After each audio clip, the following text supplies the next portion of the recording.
kamera siger, at den har 1% strøm på, så det er jo allerede en rigtig god start på det her kanal. Det vil være sød at være en lang 1% strøm, tak. Hej sammen, velkommen tilbage til kanalen, og velkommen, eller ikke til den her kanal, velkommen til den her kanal. I dag, der laver jeg den allerførste video på min second channel, og det bliver et fødselsdagshaul, fordi det tænker jeg, at nogle af jer der godt kan se, men jeg havde ikke lyst til at lave det som min kanal, så nu tænkte jeg, det skyder vi skulle lige i gang med her. Og hjertelig velkommen til min second channel. Jeg håber, I glæder jer til at følge med.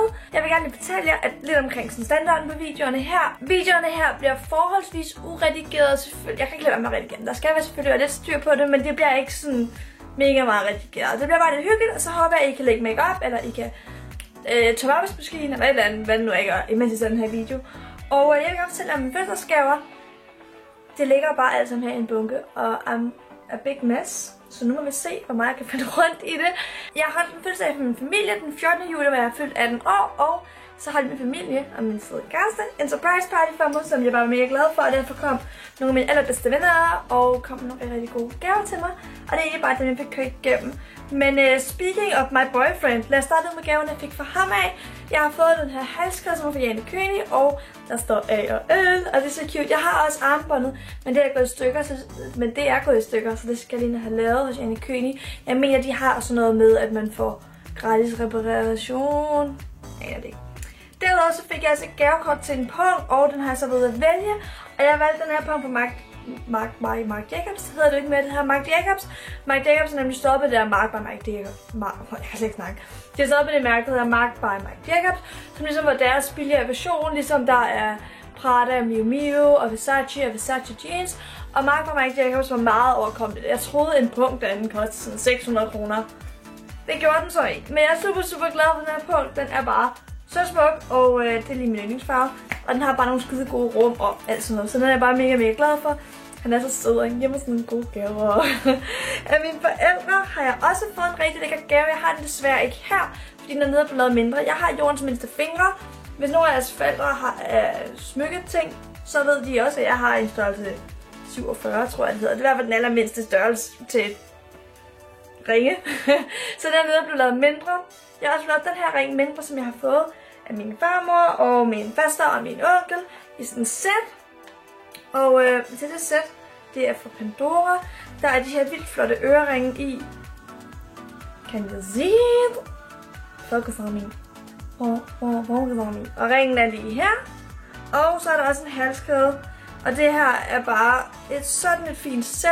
Det er en meget lang halskæde, og det er ikke noget, jeg kommer til at gå så meget med til hverdag. Jo, ringen, det er meningen, det bare skal sidde på hele tiden. Men det bliver sådan et sæt, man ligesom kan have på til lidt finere ting. Og jeg synes bare, det er så smukt, og jeg er så glad for det. Hvad har jeg mere fået? Nu tror jeg, min lillebror, der fik jeg et gavekort til noget, der hedder, det hedder til Paradisis, men det var fra en hjemmeside, hvor man kan sende en tanke, tror jeg, det hedder. Og så kan man sådan sende online gavekort, og det er faktisk rigtig smart, fordi han har glemt at købe gave til mig. Så jeg har fået 100 kroner til Paradisis, og det kunne bare ikke være bedre, især nu på sommeren, der er slut. Men så kan man få kaffe, eller kan man ikke? Det håber jeg. Så har jeg fået penge af min morfar, og min onkel, og min onkels kone, og min fætter og kusine, fordi jeg er med at spare sammen til bil. Og har vi aldrig stået sammen med der? Det tror jeg. Så er vi videre til mit surprise party, og der er lidt flere familiegaver, der kommer fra. Jeg fik nemlig den her boks, som er en brunch box, og den fik jeg af min grandfætre, grandkusine og deres mor, som er mega søde. Og jeg glæder mig så meget til at skide have brunch. Jeg elsker sådan nogle gavepakker her, men det står bare og venter på den rigtige dag, man skal bruge dem. Af min anden side af grandfamilien, der har jeg, nu skal jeg lige finde ud af, der er 3 grandfætre og deres forældre. Og der fik jeg en bluse fra Nørgaard på Strøget, som ser sådan her ud. Og jeg har altid gerne vil have en bluse fra Nørgaard af, så det er jeg mega glad for. Jeg overvejede dog at bytte den til den lange, fordi det tænker jeg var mere sådan appropriate nu, hvor det bliver koldt. Men de bor jo også i Valby. Det er sådan Københavner-ting med Nørgaard på Strøget. Og så fik jeg også en pose skumfiduser. Det lille fine kamera døde, som sagt. Eller det er ikke som sagt, men det sagde jeg tidligere, at det måske ville gøre. Men jeg kan huske, at vi kom til nogle skumfiduser. Og det er fordi, at vi er altid i Sverige, og så spiser vi skumfiduser, fordi vi kriller dem over på, og det er mega hyggeligt. Så det er jeg rigtig glad for. Hvad kommer vi til her nu? Jeg fik en gave af XMS lille søster Malene. wow, det var super ubehageligt ud det her. Og der var en rejseplet af nylon, og det var også cute, hun var oppe at bruge sine egne penge på det. Jeg er virkelig glad, hun er så sød. Jeg sidder altså og drikker en kop te lige her, og det er faktisk en kop, jeg har fået. Jeg har fået 2 kopper fra mine bedste venner i min klasse. Og derudover så har jeg fået noget kaffe, der er noget espresso roast. Skål. Og så er der house blend. Og de er begge to fra Starbucks. Og det er rigtig glad for, jeg elsker kaffe, som nogle af jer nok ved. Så jeg kommer til at lave det rigtig meget, og jeg har allerede brugt kopperne super meget. Fordi jeg har andet kaffe i kaffemaskinen lige nu, og det er ikke bare sådan lige at blende det. Men det er næste gang, jeg tømmer min kaffemaskine, så er der i hvert fald Starbucks kaffe i. Så har jeg også fået en gave af Alexandras forældre, og de gav mig faktisk et armbånd. Men det var alt for stort, fordi igen, jeg har jordens mindste smykkekrop. Og så derfor så var jeg nede, og så fik jeg byttet til nogle øreringe. Og jeg har faktisk det første par i her. Og det er sådan en, begge par er fra Skagen. Og så er det sådan en lille kugle foran og en stor kugle bagved. Og jeg synes bare, de er mega cute. Jeg går rigtig meget op, og nu bliver solen irriterende. Jeg kan godt lide at bruge smykker, fordi det er sådan feminin, og det er cute. Og det giver rigtig meget. Men de er også sådan lidt hverdagsagtige, samtidig med, at de sådan lidt mere end bare nogle stikøreringe. Derudover så har jeg fået nogle øreringe, der er sådan lidt finere at bruge måske endda. Så jeg kommer også til at bruge dem til hverdag, men det er igen fordi det er mig, og jeg elsker glimmer og sådan noget. Og det er de her, de er også igen fra Skagen. Focus on me.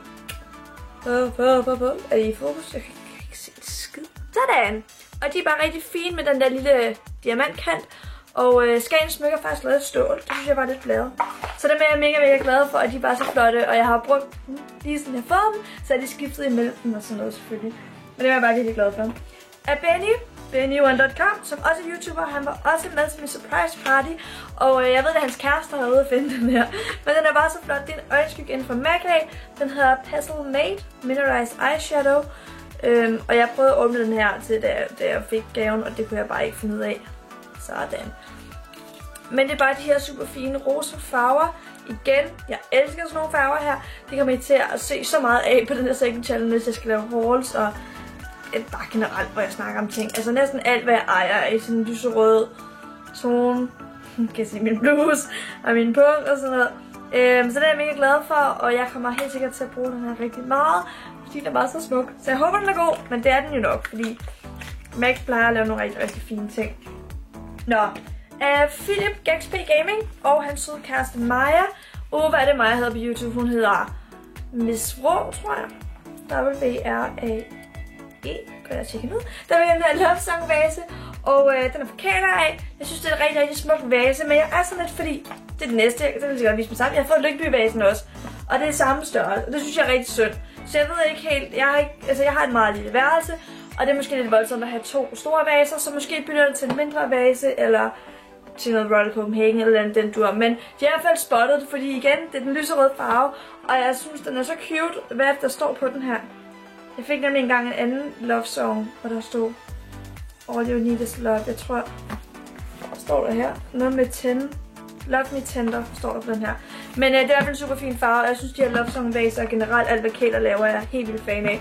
Så den er jeg rigtig glad for, men nu må jeg lige se herinde, fordi jeg synes, det er lidt synd at have sådan rigtig store ting på værelsen, når det ikke er større. Toppen snakkede jeg om lige før. Jeg har fået den her top, og nu rejser jeg mig lige op. Så er det næsten try-on haul, hva'? Den her top har jeg fået af Signe Helena og Helenas kæreste Jonas, som er min gode barndomsven, og Asger, som også er min barndomsven. Asger og Jonas har jeg gået i folkeskole med, og var mine bedste drengevenner i folkeskolen. Og han er så kæreste med Helena, og Helena er Signe Helena, den kender jeg jo godt. Og pigerne, jeg er sorry drenge, jeg ved godt, det ikke er jer, der ved at købe den. Men de har i hvert fald ramt spot over med den her, fordi den er cute, og der er lyserød på den, ikke? Så det kan jeg godt lide. Det var sådan, der gav mig kælervasen forresten. Og den har ønsket mig, så jeg er bare så glad for den. Jeg synes, kældervæggen er så fin og så ægget. Og den er meget beautiful. Så jeg har også fået en mega fin sort top, som jeg har fået af min gode veninde Emma, som jeg var på skiferie med. Men den er til vaskebehånden på i går, og den var jeg rigtig glad for. Den var mega cute. Jeg fik også komplimenter på den, så det var en rigtig god dag. Så har jeg også fået de her øreringe, og dem har jeg fået min veninde Milla, som jeg faktisk også har været på skiferie med. Og de er rigtig fine og enkle, så nu har jeg altså bare alle øreringe, som man overhovedet har brug for. Så dem er jeg også helt vildt glad for. Jeg fik en ring af Tara, og den er desværre gået i stykker. Det er ikke engang sagt til hende, men det var sådan en ring, hvor der var sådan en lille sting, der gik ud. Det er ligesom den her, jeg har her. Hvis I kan fornemme den, så popper den jo op. Og så har jeg sat min hånd i bukselommen, og så har bukselommen ligesom sådan fået sådan flippet af, eller hvad man siger. Så det er virkelig ærgerligt. Men det var den forretning, hun havde købt, når hun sagde, at jeg bare skulle have ringen med, og så skulle vi nok kunne få det tilbage igen. For det var i hvert fald en mega flot ring, og hun gav mig også en buket blomster, som var mega cute. Min veninde Mie, så fik jeg, vi giver altid en tur ud at spise, så det har jeg fået. Men nu må vi selv få gjort det, fordi jeg tror ikke engang, jeg har sådan givet for hendes fødselsdag. Vi har givet den gave til hinanden, siden vi var 13-14 år. Så mange gange har vi altså ikke været at spise. Og så gav hun mig også en flaske shots. Fordi jeg skulle jo være dranker, når hun fylder 18. Så er der den der gyldne regel om, at man skal have 18 shots.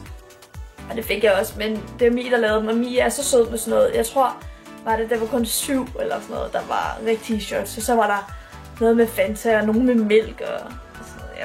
Det var hun meget sød med, så det var ikke så hårdt at tage de her shots igen. Jeg tror, jeg har alle gaverne med. Som sagt, ret lang tid siden jeg har fødselsdag, så hvis jeg har glemt noget, så er jeg virkelig ked af det. Men jeg burde gerne have alle sammen med. Og så vil jeg gerne sige tak, fordi I så med i dag. Jeg håber, I synes, det var hyggeligt at se med. Og så husk at like, hvis der I gerne vil se mere af den slags. Skriv en kommentar om, hvad I gerne vil se mere af på Second Channel. Og så tak, fordi I så med i dag. I ser pisse dejligt ud. Og så ses vi forhåbentlig snart igen. Hej!